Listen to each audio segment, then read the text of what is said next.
मंच और देश की भावी आशा के रूप में मेरे सामने बैठे प्यारे विद्यार्थियों, आज की इस प्रातःकालीन सभा में मैं आप सभी का हार्दिक अभिनंदन करती हूँ। जैसा कि आपको पता है कि आज गणित दिवस है और गणित दिवस एक महान गणितज्ञ श्रीनिवास रामानुजाचार्य उनके जन्मदिन के उपलक्ष्य में ये गणित दिवस मनाया जाता है। रामानुजाचार्य भारत के ही नहीं विश्व के महान गणितज्ञ हुए हैं। उनका जन्म 22 दिसंबर 1887 को तमिलनाडु के कोयम्बटूर के इरोड गांव में हुआ। उनके पिताजी श्रीनिवास अयंगर एक कपड़े की दुकान पर मुनीम थे और उनकी माताजी कोमल तामल मंदिर में भजन करती थी। इस प्रकार से उनका गुजारा चलता था। लेकिन बाद में उनका परिवार कुंभकोणम में जाकर रहने लगता है और जब श्रीनिवास रामानुजाचार्य जी छोटे थे तो उनकी प्रारंभिक शिक्षा कुंभकोणम में ही हुई। वो बड़े ही तीव्र बुद्धि बालक थे। एक बार वो अपनी माँ के साथ मंदिर गए हुए थे। उसने देखा कि पुजारी प्रसाद बांट रहा है।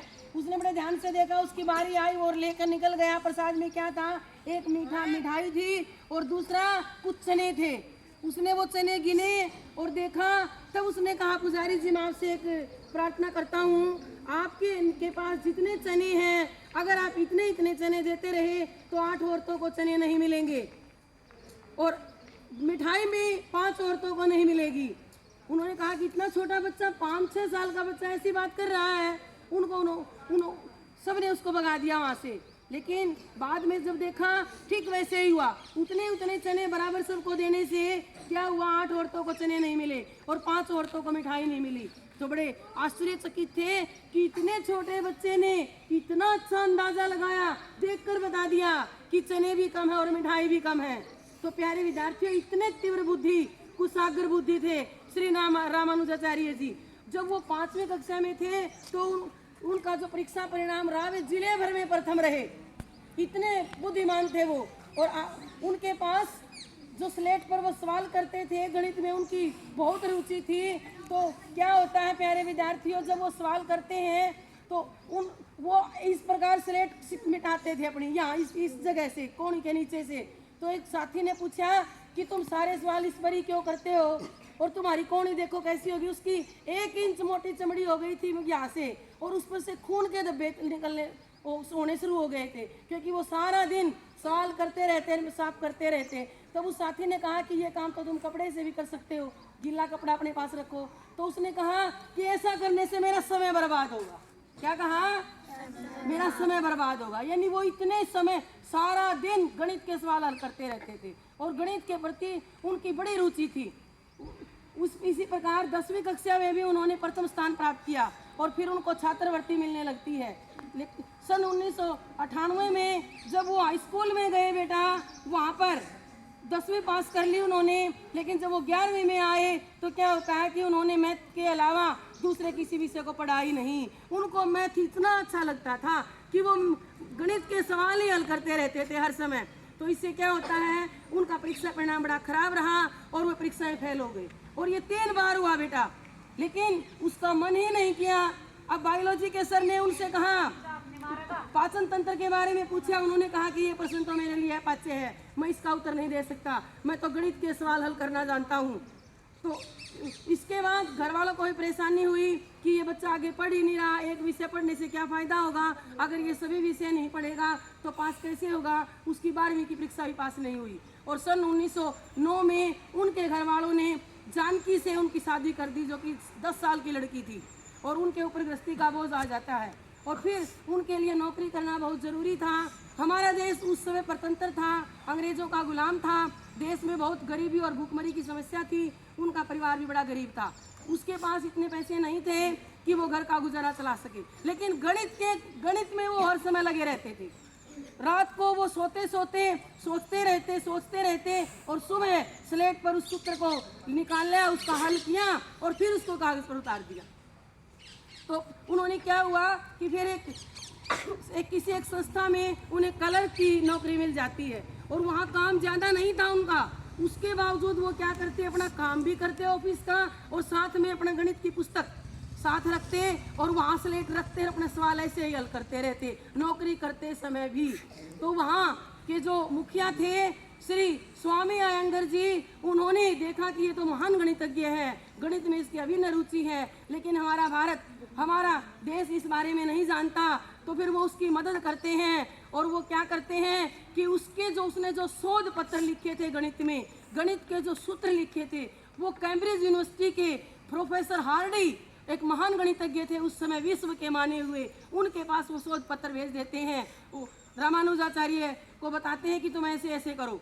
लेकिन जब प्रोफेसर हार्डी ने उन शोध पत्रों को देखा, वो गणित के वो फार्मूले उन्होंने देखे, उन्होंने सोचा कि कोई बेवकूफ़ है, ऐसे सूत्र तो कभी हमने सुने ही नहीं, कभी देखे नहीं। लेकिन बेटा वो रात भर सो नहीं पाई। उन्होंने प्रोफेसर हार्डी ने दोबारा उनकी वो कॉपी जो पेज भेजे थे वो दोबारा देखा तो बड़े हैरान हुए कि ये कोई सामान्य बुद्धि का व्यक्ति नहीं है, ये तो बड़ा ही जीनियस है मैथ में, तो क्यों नहीं इसको कैम्ब्रिज यूनिवर्सिटी बुला लिया जाए। तो उसके पास निमंत्रण आता है कि तुम कैम्ब्रिज यूनिवर्सिटी इंग्लैंड में आ जाओ। तब उसने पत्र व्यवहार से कहा श्री रामानुजाचार्य जी ने कि मेरे पास तो खाने के पेट भरने को भी पैसे नहीं है कि मैं अपना पेट भर सकूं, मैं वहाँ कैसे पहुँच सकता हूँ।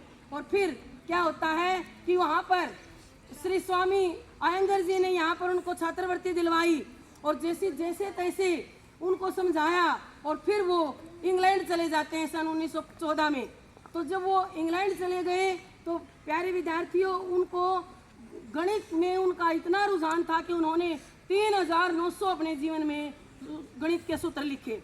और जब प्रोफेसर हार्डी ने ऐसा देखा तो उनके शोध पत्र बड़ी शोध पत्रिकाओं में छपने लगे और बाद में गणित में उन्होंने इतना नाम कमाया प्यारे विद्यार्थियों की वे विश्व में एक जाने माने महान गणितज्ञ के रूप में प्रसिद्ध हुए।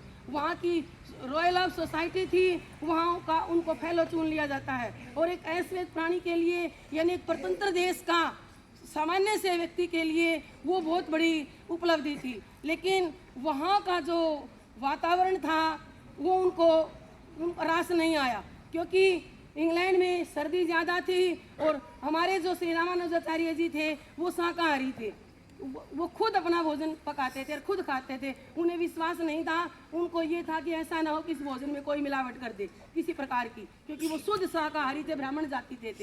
तो प्यारे विद्यार्थियों, ऐसा करने से क्या होता है कि उन्होंने अपनी सेहत का ध्यान ही नहीं रखा। अगर उनको भोजन बनाने का समय नहीं मिला तो वो भूखे पेटी सो जाते थे और वो क्या कहते थे कि देवी मेरे सपने में आती है, मुझे गणित के सूत्र देकर जाती है और सुबह मैं उठते ही उनको अपने कागज़ पर लिख देता हूँ। उन्होंने कभी ये नहीं कहा कि मैं इतना बुद्धिमान हूँ, मुझे ये आता है। और प्यारे विद्यार्थियों, वो कहते थे कि गणित के सूत्र निकालना ही मेरे लिए भगवान की पूजा के समान है, मैं इसको भगवान की पूजा मानता हूँ। और धीरे धीरे प्यारे विद्यार्थियों, उनका स्वास्थ्य गिरने लगा और उनको जब हॉस्पिटल में एडमिट करवाया गया तो वहाँ कुछ समय बाद पता चलता है कि उनको तपेदिक टीबी की बीमारी हो गई है और उस समय उस बीमारी का कोई इलाज नहीं था। और तब जब ये पता चला कि उनकी जान जोखिम में है तो क्या हुआ कि वो सन 1919 में उन्हें भारत वापस लौटना पड़ा। लगभग वो 1 साल अपने बेड पर रहे। प्यारे विद्यार्थियों, उन्हें पता था कि मेरी मृत्यु निश्चित है, उसके बावजूद भी पेट के बल लेटे हुए उन्हें पता था कि मेरी मृत्यु कभी भी हो सकती है। ऐसा न हो कि गणित में जो मुझे आता है वो लिखे, मैं लिखे ना जाऊँ। वो पेट के बल पड़े 1 साल तक उन्होंने इतने गणित के सूत्र लिख दिए कि एक सामान्य व्यक्ति पूरे जीवन में भी नहीं लिख सकता। तो ऐसे थे हमारे श्री रामानुजाचार्य जी। और सन 26 अप्रैल सन 1920 को प्यारे विद्यार्थियों, जब वो 32 साल के थे तो उनका देहांत हो जाता है। ऐसे थे श्री निवास रामानुजाचार्य जी। आज हम सब उनको सत नमन करते हैं, नमन करते हैं।